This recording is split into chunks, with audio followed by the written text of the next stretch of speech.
Welcome to BRK health. This is V Varma. ఈరోజు మనతో పాటు స్టూడియోలో ఉన్నారు డాక్టర్ భరద్వాజ్ గారు, హోమియోపతి డాక్టర్. నమస్కారం డాక్టర్ నమస్తే గారు. అండి. యాహ్!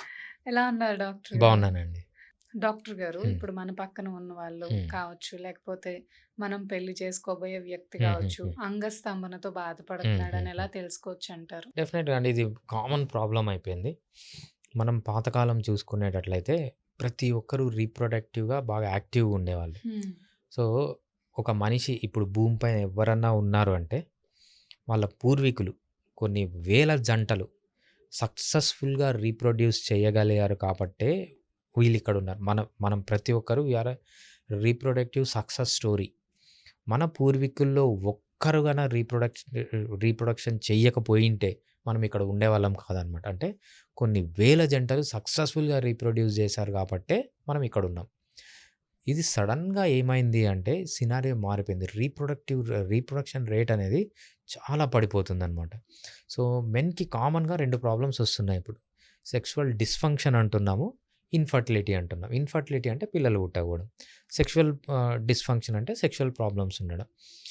చాలామంది మగవాళ్ళు టెన్షన్ పడిపోతారు. ఈవెన్ ఆడవాళ్ళు గూడా. రైట్? నాకేదో ప్రాబ్లమ్ ఉంది. ఏదో సెక్సువల్ ప్రాబ్లమ్ ఉంది. ఏ ప్రాబ్లమో తెలియదు. ఫస్ట్ ఆ క్వెషన్‌కి ఆన్సర్ గావాలి. ప్రపంచంలో సెక్సువల్ ప్రాబ్లమ్స్ అనేవి మెన్స్ యొక్క సెక్సువల్ ప్రాబ్లమ్స్ అనేవి 4 కేటగిరీలు అంతే. 4 సెక్సువల్ ప్రాబ్లమ్స్ ఉంటాయి. మీరు వన్ ఆఫ్ ది 4 కేటగిరీస్‌లో పడాలి. ఇవి తప్ప ఇంకేమీ ఉండవు. ఎక్కువ ఆలోచించాల్సిన అవసరం లేదు. ఫస్ట్‌ది ఏమంటామంటే సెక్సువల్ డిజైర్ డిస్‌ఫంక్షన్ అంటాం.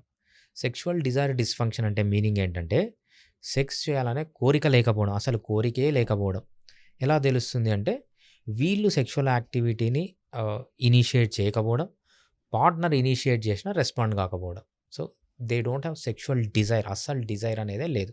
అది ఫస్ట్ టైప్ ఆఫ్ ప్రాబ్లమ్ కింద ఐడెంటిఫై చేస్తుంది. దాన్ని ఏమంటామంటే సెక్సువల్ డిజైర్ డిస్‌ఫంక్షన్ అంటామనమాట.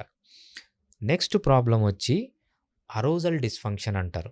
అరోజల్ డిస్‌ఫంక్షన్ అంటారు. లేకపోతే ఎరెక్టైల్ డిస్‌ఫంక్షన్ అంటారనమాట. ఇది ఏంటి అంటే సెక్సువల్ కోరికలు ఉంటాయి.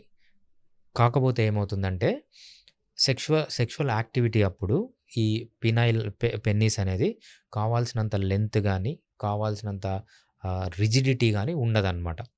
అంటే ఇనీషియల్‌గా ఉండి సగంలో సగం సెక్సువల్ యాక్టివిటీలో అది ఫ్లాసిడ్‌గా అయిపోవడం, లేకపోతే అసలు ముందు నుంచే లేకపోవడం అనేది సెకండ్ టైప్ ఆఫ్ ప్రాబ్లమ్ అంటామనమాట. దీన్ని ఎరెక్టైల్ డిస్‌ఫంక్షన్ అంటాం. ఇది సెకండ్ ప్రాబ్లమ్. ఇంకా థర్డ్ ప్రాబ్లమ్ ఏంటి అంటే సెక్సువల్ యాక్టివిటీ బానే ఉంటుంది. డిజైర్ బానే ఉంటుంది. కాపోతే ఏంటంటే ఆ సెక్సువల్ యాక్టివిటీ చేసేటప్పుడు ఆ ప్లెజర్ ఉంటుంది చూసారా? ఆ ప్లెజర్ అనేది రాదనమాట.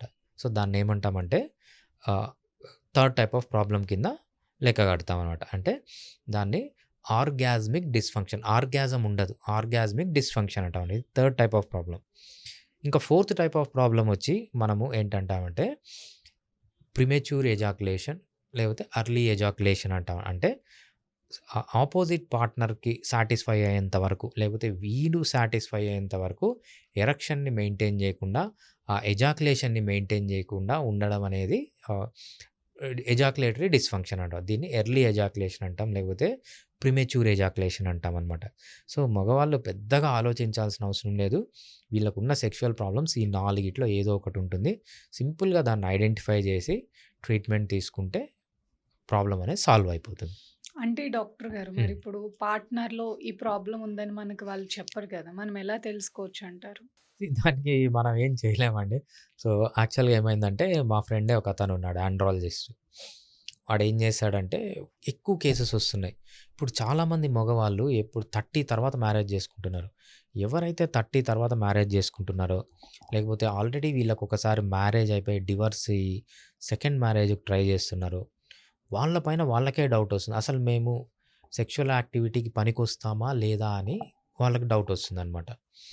ఏదో ఒక రీల్ చేసి పెడితే దీనిపైన నేను ఆండ్రాలజిస్ట్‌ని మీకు ఈ ప్రాబ్లమ్స్ ఏమన్నా ఉంటే మా దగ్గరికి రండి అంటే, ఎంతమందొచ్చారు అంటే, ఇప్పుడు ఆ ఒక్క రీల్ ద్వారా వాడొక సెపరేట్ క్లినికే పెట్టేసాడు. ఆ క్లినిక్ ఏంటంటే జస్ట్ మీరు సెక్సువల్ యాక్టివిటీకి పనికొస్తారా లేదా టెస్ట్ చేయడానికి. క్లినిక్ పెడితే వాడి దగ్గర మీకు అపాయింట్‌మెంట్ దొరకాలంటే 2 నెలలు వెయిట్ జేయాలిప్పుడు. రైట్? అంత ప్రాబ్లమ్ ఉంది. సో, సెక్షువల్ యాక్టివిటీ అనేది మెజర్ జేయడానికి మా డాక్టర్స్ ఉన్నారు. సో, చాలామంది మగవాళ్ళు వాళ్ళని అప్రోచ్ అవుతున్నారు. మెయిన్‌గా ఏంటంటే వాళ్ళ పైన వాళ్ళకే డౌట్ వస్తుందనమాట. అసలు మేము మ్యారేజ్‌కి పనికొస్తామా లేదా అని. సో, అటువంటి వాళ్ళు చాలా ఉన్నారు. మనం సైంటిఫిక్‌గా జేయాలి దాన్ని అంటే మంచి ఆండ్రాలజిస్ట్‌ని కన్సల్ట్ అయితే వాళ్ళు టెస్ట్ అనేది చేస్తారనమాట. డాక్టర్ గారు మిమ్మల్ని ఒక క్వెషన్ అడిగాను నేను. హ్మ్. మన పార్ట్నర్ కూడా మనం పెళ్లి చేసుకోబోయే హ్మ్. వ్యక్తి కూడా హ్మ్. ఇలాంటి ప్రాబ్లమ్‌తో సఫర్ అవుతున్నాడని ఎలా తెలుసుకోవచ్చు? హ్మ్. మామూలుగా చూసి ఏదైనా సింప్టమ్స్ ఏమైనా ఉంటాయా అనేసి అడిగాను కదా! దానికి రైట్. మీ సమాధానం యాహ్! ఏంటి? డెఫినెట్‌గా అండి. మామూలుగా మెన్ అనేవాళ్ళు చాలా ప్రొమిస్క్యూస్‌గా ఉంటారు.